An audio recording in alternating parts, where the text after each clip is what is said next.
Mesdames et messieurs, bonsoir. Bienvenue dans ce journal sur Tazouli TV. À présent, les titres.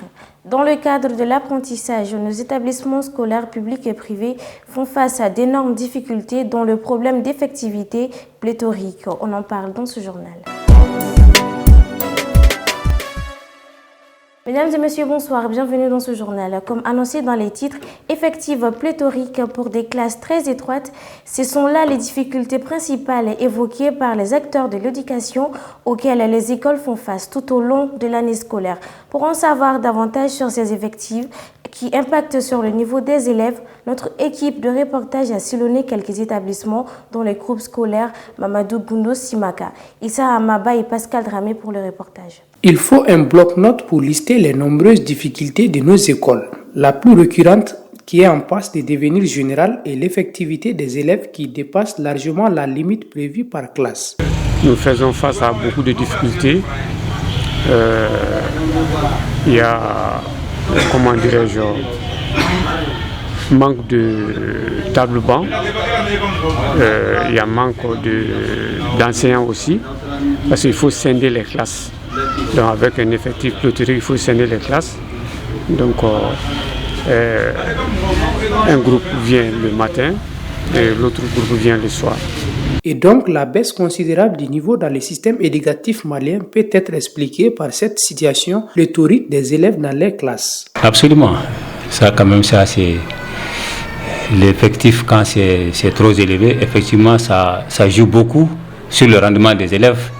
Parce que si je ne m'abuse pas, je pense que pédagogiquement, 45 élèves, ça c'est l'effectif vraiment sur lequel l'enseignant peut avoir la même mise.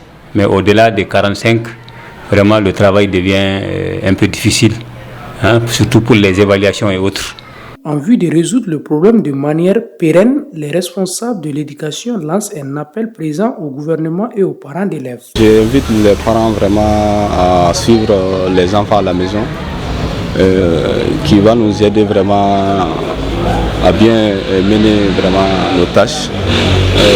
Au niveau du gouvernement, je demande la formation continue des enseignants. Selon l'ancien président sud-africain Nelson Mandela, une nation qui lit est une nation qui gagne.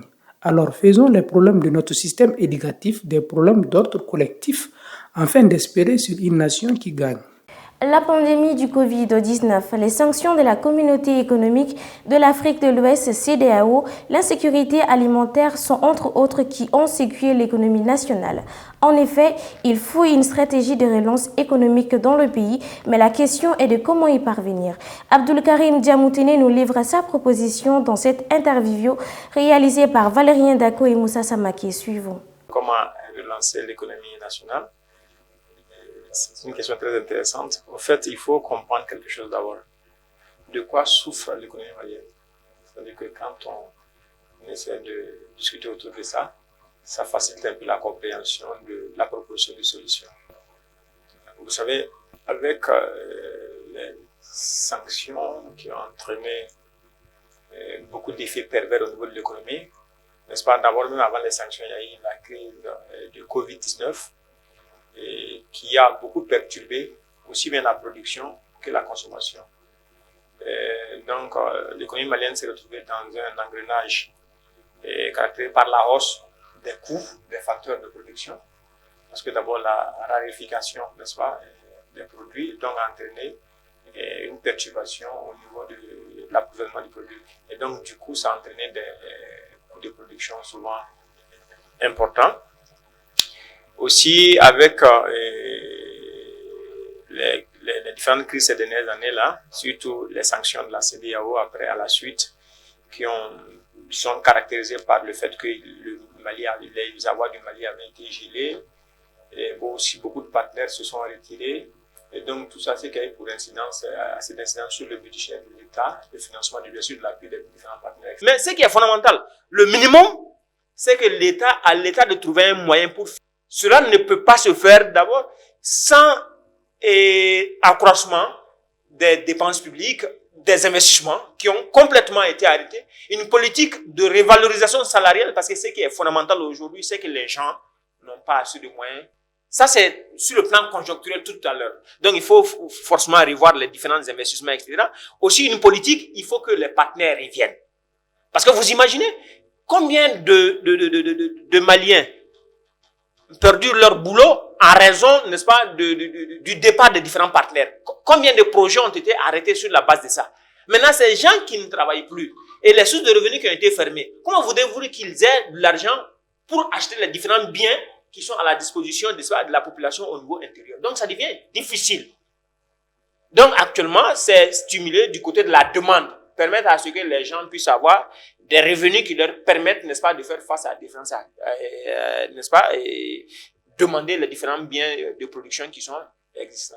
Et trouver des moyens aujourd'hui pour essayer d'améliorer un peu le niveau de performance des entreprises, parce que le coût aujourd'hui des importations, les facteurs de production se sont renchéris en raison de la politique et de la conjoncture internationale qui nous échappe un tout petit peu. Donc ça, c'est fondamental. Maintenant, un peu à moyen terme, c'est qu'il faut revoir, c'est-à-dire que la structure de la production même au niveau malien. Donc aussi, un autre élément, c'est que l'État, étant donné que beaucoup d'entreprises sont allées en faillite, en raison de ces différentes crises-là, c'est de voir un peu la politique du crédit, à faciliter l'accès au crédit aux différentes entreprises. Ce mardi 25 octobre 2022, aux environs de 17h, 5 hommes cagoulés armés ont braqué une boutique au marché de Sirakoro Neguitana, non loin de la gendarmerie. Les cambrioleurs, dans leur forfait, ont réussi à blesser au moins 4 personnes, dont un enfant. Plus de détails sur ce malheureux événement avec Issa Amaba et Oumou Wallet. À la surprise générale, 5 bandits ont débarqué sur une moto-taxi ce mardi soir sur le marché de Sirakoro Neguitana. Les hommes cagoulés ont d'abord braqué calmement une boutique d'accessoires avant de semer la panique en tirant sur quelques personnes. Ce que j'ai vu hier m'a beaucoup touché, car on a subitement entendu des coups de feu. Cela a trouvé que les gens sortaient de la boutique et ils ont profité pour faire des tirs de sommation. Ils étaient au nombre de 5 personnes cagoulées. Les gens criaient aux voleurs. Malheureusement, ils ont pu toucher par balle 4 personnes, dont un enfant de 5 à 6 ans. Ce quartier un peu reculé en passe devenir l'éternelle cible des cambrioleurs. D'après nos informations recueillies sur place, c'est la 4e fois que la même boutique soit braquée, ce qui d'ailleurs irrite les populations riveraines. Le braquage d'hier nous a vraiment fait peur. Nous étions ici, moi et mon voisin. Brusquement, on a entendu des coups de feu. Eux, on se demandait de quoi peut-il s'agir. Mon voisin, lui, s'est levé pour voir. Il avait 5 personnes coagulées. Par effet du malheur, mon voisin a été touché par une balle perdue sur le dos. Actuellement, il se trouve dans un état très critique. Nous étions ici quand cette action, le braquage, s'est produit devant nous. On a tous été paniqués car on les voyait dans la boutique où ils ont mis les personnes se trouvant sur leur ventre afin de les dépouiller du tout. Parmi les personnes touchées, il y avait un de nos voisins. C'est la 4e fois qu'on braque la même boutique. C'est inacceptable. Il faut une solution immédiate. Sinon, nous tirons toutes les conséquences de ces crimes. À quelques mètres près du lieu du braquage se situe la gendarmerie qui ne fait rien selon certains témoins pour prévenir les cas de braquage ou du moins réduire ses conséquences, d'où leur colère contre les gendarmes de cette unité. Nous ne sommes pas en sécurité ici. Même quand les enfants vont à l'école, on a peur. Aujourd'hui, mes enfants ont refusé d'aller à l'école. Il y a trop de bandits dans le quartier. Pourtant, on a tout juste une gendarmerie à côté qui ne sait peut-être pas pourquoi elle est là. Nous demandons à l'État d'assumer pleinement sa responsabilité de sécuriser les personnes et leurs biens. On en a marre de cette situation terrifiante. Ce crime odieux a fait au moins 4 blessés, dont un enfant de 6 ans qui a reçu une balle perdue. Des téléphones, une moto Jakarta et une somme colossale ont été emportés par les cambrioleurs. Un instrument traditionnel mythique, le ngoni, à travers les époques et épopées mandingues et autres. Il est un instrument qui chante la bravoure des héros, des rois et des hommes veillants qui ont fait des fiertés de leur terroir et qui continuent de le faire. Commentaire Nafissatou Berté.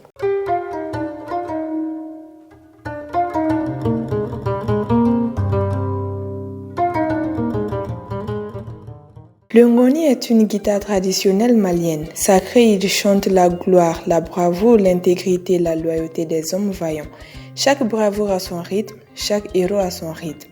Le ngoni est un instrument mélodique d'origine peul, utilisé depuis l'Antiquité par cette ethnie dans le cercle de Nyoro du Sahel. Il était fait d'une seule corde au départ pour distraire les bergers au cours de leur promenade avec les troupeaux. Petit à petit, cet instrument mythique connaîtra une évolution avec les griots malinqués qui l'ont transformé en un instrument à 4 cordes pour qu'il soit plus agréable, d'où l'appellation de Djeli Ngoni ou lutte de griot. Long de 70 cm, il est formé d'une caisse de résonance naviforme en bois massif, recouverte d'une peau de veau et un manche en bois, rond et mince ne passant pas pleinement au travers.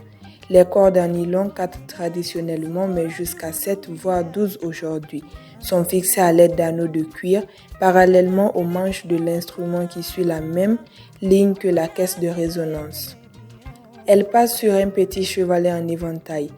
Seules les 2 cordes du milieu sont jouées, les autres n'étant que des bourdons. On en joue avec pouce et index droit, comme un banjo, dont il est certainement l'un des ancêtres. Au Mali, le luth ngoni est un instrument à 3 ou 4 cordes assez répandu. Cet instrument, lorsqu'il est utilisé en musique de distraction, de mariage, de tabaski ou de ramadan, peut être accompagné d'autres instruments, de chant et des battements de mains. Il en est de même pour l'instrument monocorde molaru, utilisé seul ou soutenu lors des représentations publiques par des calebasses, tumboudé, servant de tambour. Parmi les virtuoses de l'instrument, on peut citer Bazumana Sissoko, Moriba Koïta, Basekou Kouyaté, Baba Sissoko et Badjet Tungara. Et dans la plus jeune génération, Abdoulaye Konedi Kandjafa, Youssouf Diabaté de Kita.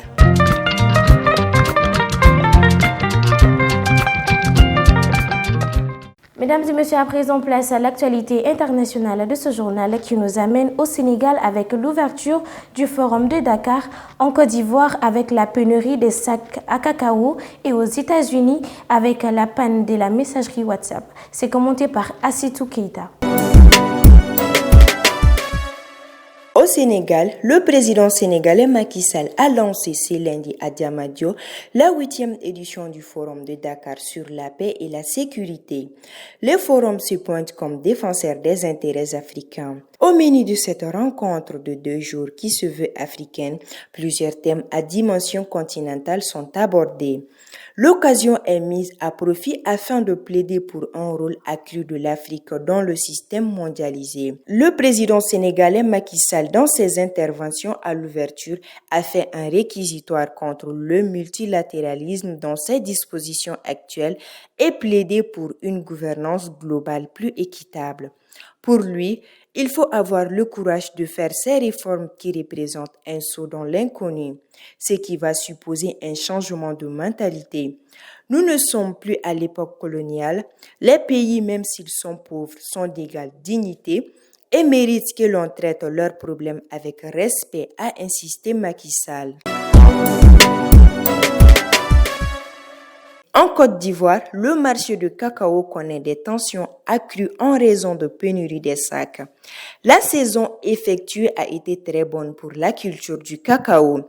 Selon les indicateurs, 1,65 million de tonnes de cacao ont été récoltées entre le 1er octobre 2021 et le 20 février 2022 contre 1,63 million à la même période l'an dernier, alors que les prévisions tablaient sur une récolte en baisse de 10% après une année précédente de forte production déjà. Dans un contexte d'abondance des fèves, de surproduction disent même certains, la pénurie des sacs se fait ressentir d'autant plus fortement. Plusieurs causes sont avancées pour expliquer le phénomène.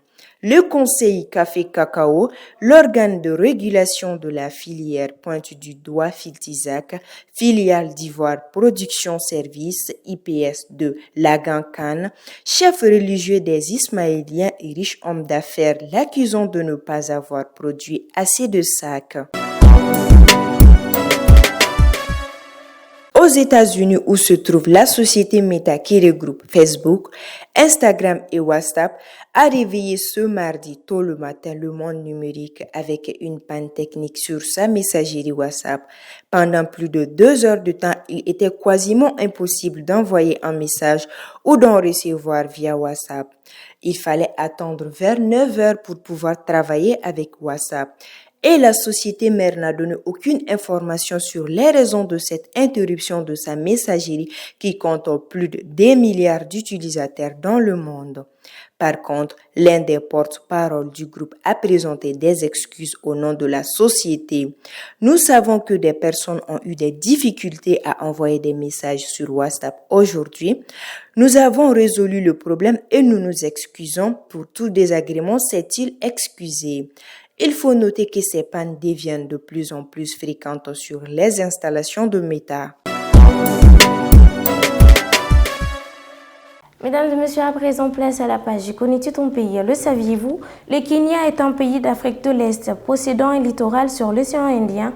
Il comprend de la savane, des régions lacustres, la vallée du Grand Rift et des zones montagneuses. Il est limitrophe du Soudan du Sud au nord-ouest, de l'Éthiopie au nord, de la Somalie à l'est, de l'Ouganda à l'ouest et de la Tanzanie au sud-ouest. Il est baigné par l'océan Indien au sud-est. Sa capitale est Nairobi, indicatif téléphonique plus 254, population 55,77 millions d'habitants. Langue officielle, Swahili et l'anglais. Superficie 580 367 km². Indépendance 12 décembre 1963. Densité 82 habitants par km².